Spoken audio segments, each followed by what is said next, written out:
Good morning daddy's and Kings. Good morning. Daddy robot Dasara కానుకగా మనం release చేస్తున్నాం. Release చేద్దాం రేపు. ఈరోజు కేవలం రిలీజ్ చేసేద్దాం. ఆ అమ్మవారి ఆశీస్సులు మీ అందరికీ, ప్రతి ఒక్కరికి చల్లగా చక్కగా ఆవిడ అందించాలని మన అందరి తరఫున కోరుకుందాం. Thank you daddy's.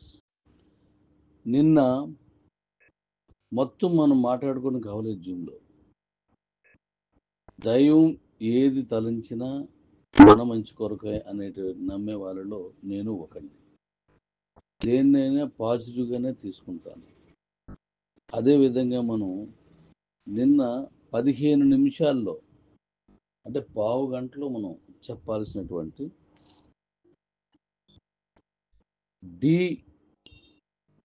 డాడీ రోబోట్ని గంటలో చెప్పు, నువ్వు పావు గంటలో మీరు చెప్తేప్పటికే 2 గంటన్నర సుమారుగా మాట్లాడున్నాం. అది విని కొంచెం కాన్సన్ట్రేషన్ తగ్గుద్ది. భోజనానికి కావచ్చు, లేకపోతే నిద్రకు కావచ్చు, లేదా ఎక్కడ నుండి వింటున్న ప్రయాణం కావచ్చు.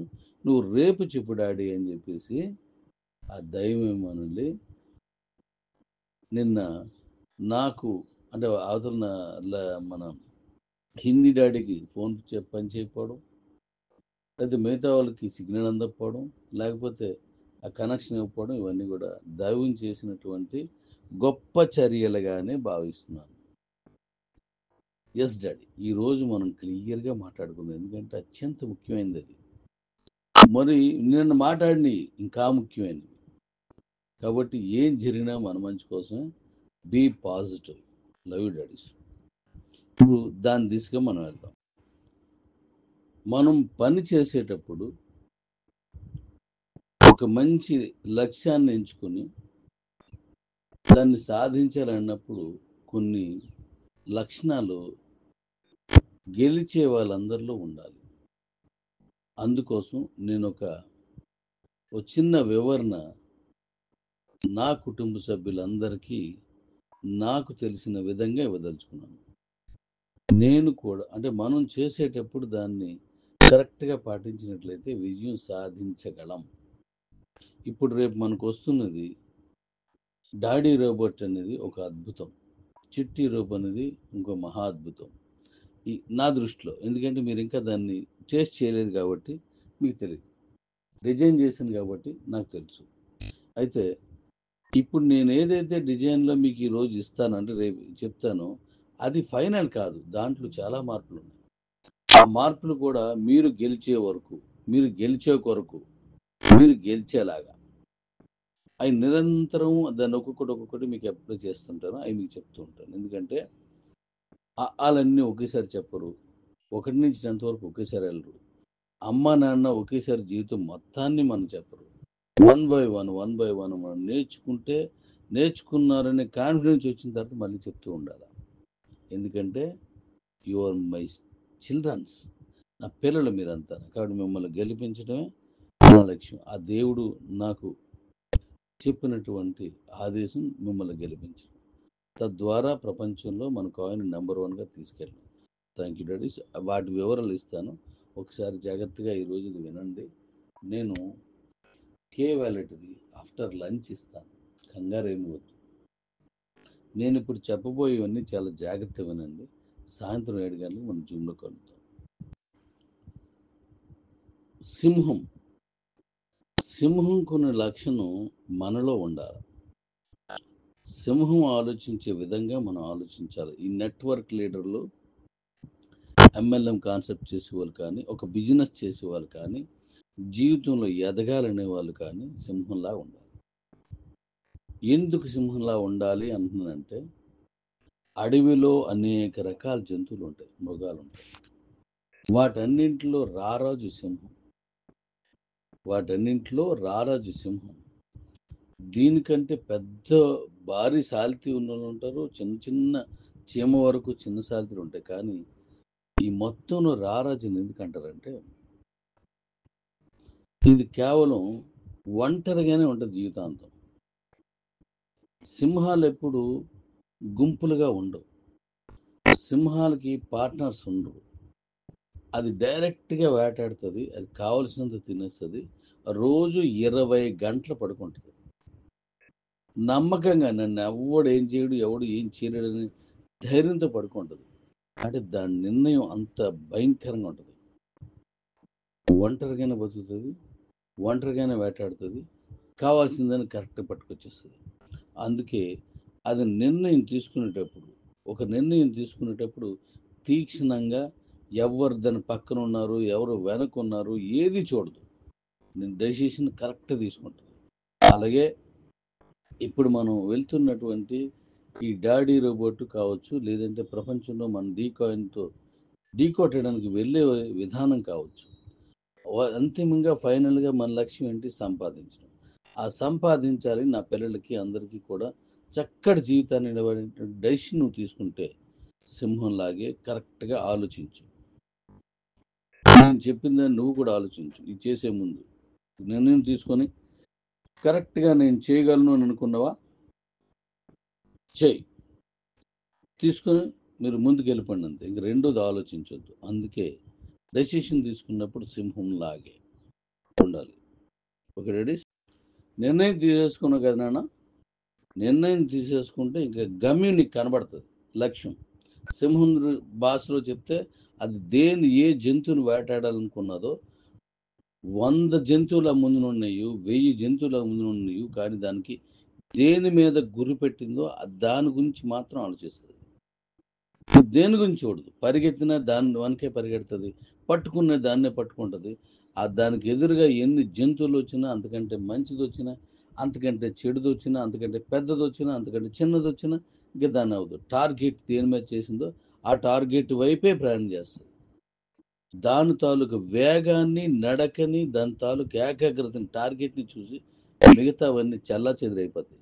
అప్పుడు దానికి కావలసినటువంటి ఏదైతే పట్టుకోవాలనుకున్నదో అది ఒంటరిగా దొరుకుతుంది దానికి. అలా కాకుండా కనిపించిన దాని వైపు గజిబిజిగా దీని కదరా, మళ్ళీ కొంత దూరం ఉండేసరికి వేరే దానికి ఎలా, మళ్ళీ కొంత దూరం ఉండేసరికి మళ్ళీ పిల్లి దొరికింది, లేకపోతే సముద్ర పిల్లి దొరికింది, లేకపోతే ఇంకొక జింక దొరికింది అని పరిగెట్టింది అనుకో, ఏవి దొరకవు. నిర్ణయం సరిగా లేని వ్యక్తిగా అంటే ఒక జీవిగా మిగిలిపోతుంది. అందుకోసం ఈ సింహం ఏం చేస్తుందంటే దాని టార్గెట్ని మళ్లించదు. 1,00,000 జంతువులు ఉన్నాయి, అందులో అది ఏది టార్గెట్ చేసిందో దాన్నే పట్టుకుంటుంది. అంత కాన్సన్ట్రేషన్ ఉంటుంది. మరి ఇప్పుడు మీరు కూడా మనం వెళ్తున్నటువంటి డీకాయంతో మనం ప్రపంచం మీదకి వెళ్తున్నాం, నీ దగ్గర సంపద ఉంది, ఆ సంపదను నువ్వు కరెక్ట్గా కాపాడుకోవాలన్నా దాని రేటు పెంచి మన భవిష్యత్తు పిల్లలందరికీ మనం ఇవ్వాలన్న మనతో పాటు మీరు అనుభవించాలి, మన మన వారసులు కూడా మనం దాన్ని ఇవ్వాలి. అలాంటి ప్రయత్నం ఇప్పుడు మనం చేస్తున్నాం కాబట్టి నీ టార్గెట్ ఇంకేమీ ఆలోచించుకో. ఒక్కసారి నువ్వు మన దాని గురించి నిర్ణయం అయిపోతే రిఫరల్స్ ఇచ్చే ముందు చెప్తున్నాను, ఇంక ఏది వచ్చినా నీ దృష్టిలో పెద్దది కావచ్చు ఆఫరు, నీ దృష్టిలో చిన్నది కావచ్చు, నో డౌట్ దాని మీదకి నువ్వు వెళ్ళకు. డైరెక్ట్గా నువ్వు అనుకుని సాధించాలంతే. అలా ఎప్పుడైతే మనం డైవర్ట్ అయ్యామో మనం ఏం చేయలేం. అందుకోసం డైవర్ట్ అనేది అస్సలు. దీనికి అది చెప్పాను కదా, ఇది ఇంకొక సింహాన్ని పక్కన వేసుకొని నువ్వు అట్రా, నేను ఇటు వస్తాను, ఇంకో 4 సింహాలను వెనకేసుకొని మనం చుట్టూ రౌండ్ వచ్చేద్దాం వీటిని, ఇలాంటి ఆలోచన ఉండదు. ఎందుకంటే దాని సామర్థ్యం మీద దానికి నమ్మకం, దాని శక్తి మీద దాని నమ్మకం. ఒకసారి స్థిరంగా నిర్ణయం తీసుకున్నదంటే ఎవడు ఏనుగు కాదు, ఎవడు వచ్చినా విందది. అది నిర్ణయం తీసుకుని వెళ్తున్నప్పుడు అది ఒక చిన్న జింక కోసం పరిగెడుతున్నప్పుడు ఏనుగు వచ్చి నన్ను తిను అనే సరే దాన్ని పట్టించుకోదు, అంత కాన్సన్ట్రేషన్కి వెళ్తుంది. అందుకే ది లైన్ అని ఎందుకంటారంటే రారాజు, ఎందుకంటారంటే అంత కాన్సన్ట్రేషన్గా ఉంటుంది. అది ఏ రోజు కూడా ఒంటరిగానే ఉంటుంది, ఎందుకంటే దాని మీద దానికి ఉన్న నమ్మకం అంతే. పార్ట్నర్స్తో పెట్టుకుంటే అది పట్టుకుంటుంది అనేది, ఇది పట్టుకుంటుందని అలా వెళ్ళిపోతాయి అవి. అందుకోసం ఇవి ఎక్కడున్నా ఒంటరిగానే బతుకుతాయి, ఎన్నున్నా ఒంటరిగానే బతుకుతాయి. అంటే వేట అనేది సింగిల్గానే అవుతుంది. 2 సింహాలు వేటాడడం మీరు ఎప్పుడైనా ఏ వీడియోలు కానీ చూసారా? అలా ఉండదు. పురుడు 20-30 వచ్చి నేను చూశాను, కానీ సింహాలు మాత్రం అలా రావు. ఒక్కటే, నువ్వు సింహానువి డాడీ, నువ్వే సింహానివి, నా లైను నువ్వే. Thank you. కుమ్మే. నాకెవ్వరూ పార్ట్నర్స్ లేరు, ఉండరు కూడా, ఉంచను కూడా.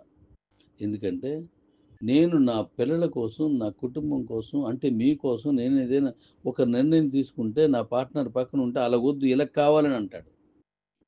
వాళ్ళకి ఇలాగ ఇవ్వాలని నేను చెప్పేసి ఒక ప్లాన్ రాస్తే, ఒక ఇన్కమ్ రాస్తే అలా అంతా ఆలోచించేస్తే అలాగా మనకేటి అంటాడు. అలా కాదు, ఇలా చేద్దామంటే ఎంతసేపు నువ్వు చెప్పింది ఏమన్నా నేను చెప్పింది కూడా చెయ్యి అంటాడు. వాడికి అనుభవం ఏంటి, వాడు చెప్పిన దాంట్లో నిజం ఏంటో అది అనవసరం. నేను చెప్పింది చేయలేదు అనే అహం, నేను చెప్పింది చేయట్లేదు అనేటువంటి ఆ పౌరుషంతో కంపెనీ మీద ఒత్తిడి తీసుకొస్తారు. అందుకే నాకు ఎప్పుడు పార్ట్నర్స్ ఉండరు, సింహం లాగే. అలాగే నా దగ్గరకు వచ్చి ఒక విషయం చెప్పి అది అవ్వకపోతే నా కుటుంబంలో ఉన్న చెడుగా ఆలోచించే వాళ్ళు ఎవరైనా ఉంటే వాళ్ళ గురించి అంటున్నాను. నా దగ్గరికి వచ్చి ఒక ప్రతిపాదన పెట్టాడు, అది నేను ఒప్పుకోలేదు. సెకండ్ ఆప్షన్ ఆయనకి ఏం తెలుసా? నా పార్ట్నర్ ఉంటే ఆడి దగ్గరికి వెళ్ళిపోతాడు, ఆయన్ని మంచి చేస్తాడు, నా గురించి చెడుగా చెప్పే అవకాశం ఉంటుంది. ఇది ఇది నువ్వు చేసి పెట్టు అంటారు. లేకపోతే ఎప్పుడు ఆయనే ముందు ఉండాలా, ఆయనకే గౌరవం ఇవ్వాలా అంటాడు. ఇలాగా కన్ఫ్యూజన్ క్రియేట్ చేసి పార్ట్నర్స్ మధ్యలో విభేదాలు తీసుకొస్తారు.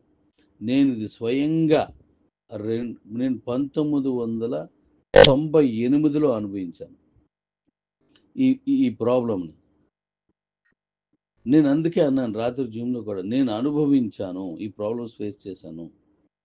ఆ తర్వాత నేను మళ్ళా 4 ఏళ్ళు సుమారుగా ఎంత కఠినమైనటువంటి పేదరికాన్ని అనుభవించాను. నా కొడుకు అంటే మీ తమ్ముడు ఈ గోవర్ధన్ చిన్నోడప్పుడు అంటే 2000 ఆ టైంలో పుట్టాడు. అక్కడి నుంచి మళ్ళీ 2003 2004 వచ్చేసరికల్లా మరి నేను సర్దుకున్నాను. 2000 వచ్చేసరికల్లా నా వ్యాపారం పోయింది. 13 పార్ట్నర్స్, 13 మంది పార్ట్నర్స్. ఇదంతా నేను అనుభవించాను. అయితే అప్పుడు తమ్ముడు చిన్నోడు, ఆయన్ని తీసుకొని వెళ్తే ఒక కిరాణా షాప్ కాసో లేదంటే కిల్లి షాప్ కాసో ఏదైనా అమ్మే అమ్మే కొట్ల మీద కంటే గారెలు, బొండాలు, జంతికలు ఇలాంటివి అమ్మి ఉంటాయి కదా, అటువైపు ఆడు చేయి చూపిస్తే అది కొనాలి, నా దగ్గర డబ్బులు ఉండవు. ₹1 చాక్లెట్ కొనడానికి నా డబ్బులు లేవు. ఆడు చేయి ఎత్తితే చూసి వాళ్ళ దగ్గర ఇబ్బంది అవుతుంది, ఆడు చేయి ఎత్తినప్పుడల్లా ఆ చేయిని పట్టుకొని నొక్కేసేవాడిని. అంటే ఎంత బాధపడతానో తండ్రిగా ఆలోచించు. అంత పేదరికాన్ని అనిపించాను. మంచి వ్యాపారం చేశాను, కోట్లో వ్యాపారం చేసిన వ్యక్తిని కొడుకు అడిగితే ₹10 కొనలేకపోయాను. దీనికి కారణం పార్ట్నర్స్, వాళ్ళలో ఉన్న ఈగో. స్టార్టింగ్లో ఎంతో ఐకమత్యంగా ఉన్నాం మేము, ఎంతో అన్యూన్యతో, అనయా నువ్వేం చేస్తే అది, నువ్వు ఎలా చెప్తే అలాగే బావా అనేటట్టు ఉండేవారు. కానీ డబ్బు వచ్చిన దగ్గర నుంచి వాళ్ళ నిర్ణయాలు మారిపోయి, నాకు గౌరవం కావాలి, నాకు ఆదాయం కావాలి, నాకు ఓ సీట్ కావాలి పక్కన, నాకు ఓ బండి కావాలి నీతో పాటుగా, నీది రెడ్ బండి నాది గ్రీన్ బండి అనుకో, ఇద్దరు సమానంగా ఉండాలి, నువ్వెందుకు తగ్గుతావు, నాకు అలాగే ఉండాలి. ఇలాంటి ఆలోచనలు అన్నీ వచ్చాయి. దాంతో నేను పూర్తిగా సంస్థను తీసి సెటిల్ చేశాను. ఎవరిది ఉంచుకుంటాను, ఏదో ఒక విధంగా సెటిల్ చేశాను. మళ్ళీ కేర్ ఆఫ్ ప్లాట్ఫామ్ కిందకు వచ్చేసిన తర్వాత మళ్ళీ నేను రీస్టార్ట్ అవ్వడానికి 3 ఏళ్ళు పట్టింది. ఈ 3 ఏళ్ళ తర్వాత నా పిల్లలకి నేను ఏమీ కొనలేకపోయిన పరిస్థితి వచ్చింది. దీనికి ఆ తర్వాత నుంచి మెల్లిమెల్లిగా మళ్ళీ నేను ఒక్కడనే. అందుకే నేను మీకు ఈ లైన్ గురించి నేను చెప్పడం జరిగింది. నేను ఒక్కడనే చేశాను. ఇప్పుడు కూడా అదే పందాలో నేను వెళుతున్నాను. సో ఈ నిన్న ఎందుకు ఈ పార్ట్నర్స్ గురించి నేను చెప్పానంటే, నా పార్ట్నర్స్ లేరు అని. రెండవది, నమ్మిన వాళ్ళు మోసం చేశారు నన్ను అప్పట్లో. నేను ఇప్పుడు జరిగేటువంటి మన కిబోలో చేశారు అలాంటిది ఏం లేదు. కిబోలో నేను నా పరిస్థితి ప్రకారం వెళ్ళాను. ఒకవేళ ఎవరైనా సలహా ఇచ్చుంటే అది నేను ఒప్పుకుంటేనే దాన్ని చేశాను కాబట్టి తప్పు నాదే, వాళ్ళది కాదు. ఇలా చేస్తే బాగుంటుంది డాడీ అని ఎవరైనా అన్నారంటే అది నేను విన్నానంటే వినిన వాడిది తప్పు, చెప్పిన వాడిది కాదు అని నమ్ముతాను నేను. అందుకే దాని మీద ఎవరిని నేను బ్లైమ్ చేయను. వాళ్ళు తెలిసింది అది చెప్పారు, అది మంచిదో కాదో చూసుకోవాల్సిన జ్ఞానం నాకు ఉండాలి కాబట్టి నేనే తప్పు చేసిన అనుకున్నాను. ఇప్పటికీ అలాగే ఉంటాను. అయితే నిన్న ఒక వాయిస్ వచ్చింది.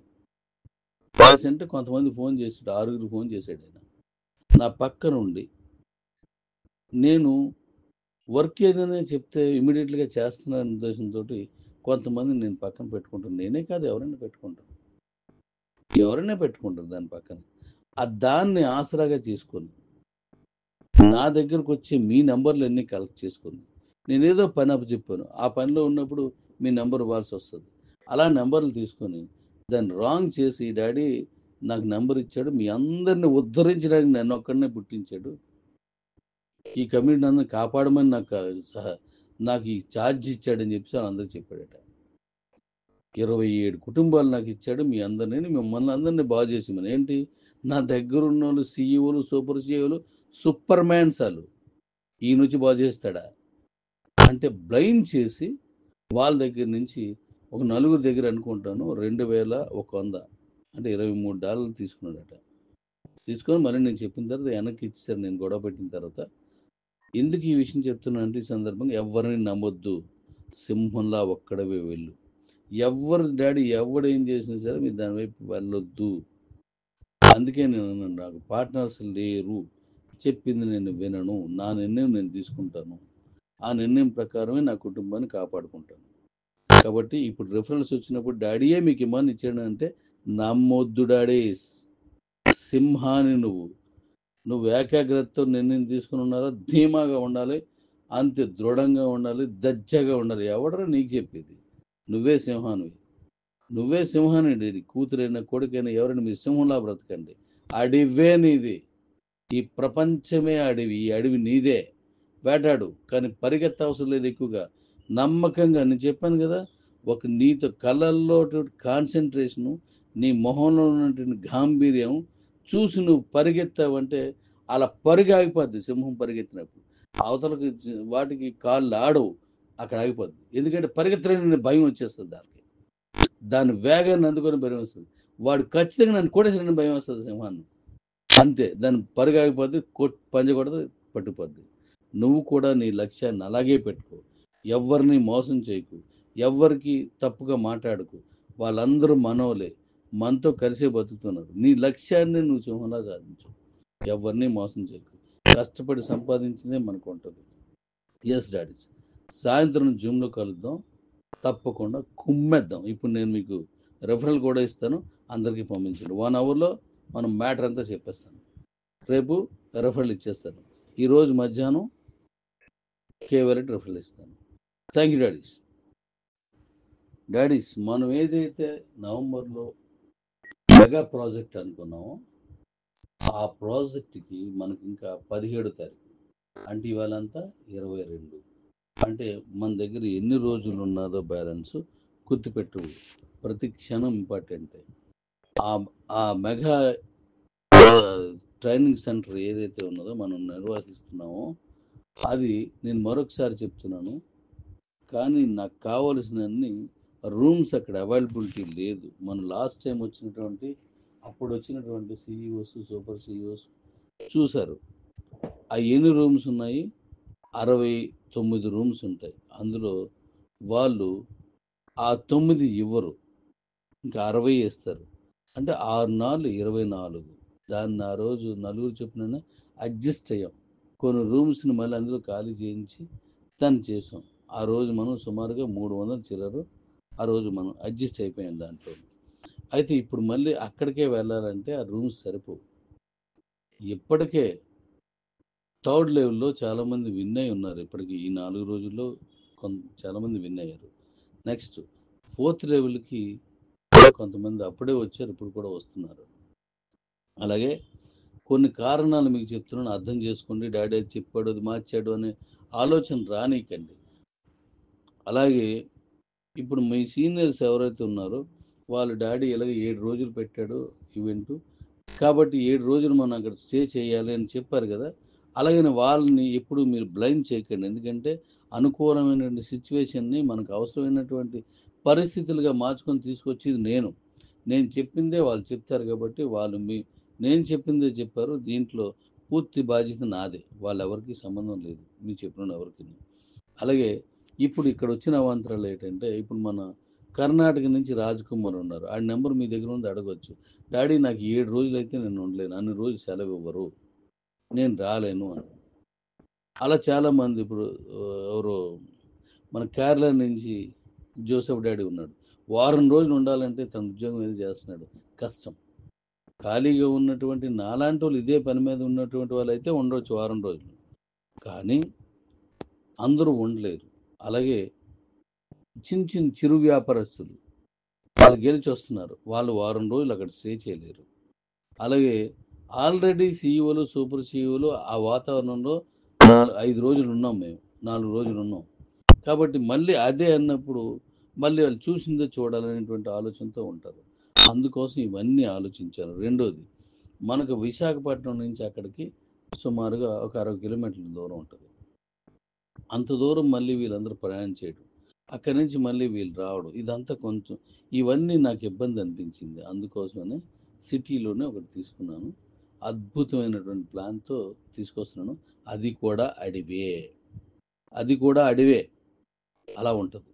కాబట్టి అక్కడికి వచ్చిన వాళ్ళందరూ మరొకసారి చెప్తున్నాను, జీవితాంతం ఈ 3వ లెవెల్ గెలిచి వచ్చిన వాళ్ళు అక్కడ విన్ అవ్వకపోతే ఇంత సంపద, ఇంత ఇన్కమ్, ఇంత డబ్బు నాకు వచ్చేది కాదు అనేది మీకు జీవితాంతం గుర్తు పెట్టుకుంటూనే ఉంటారు.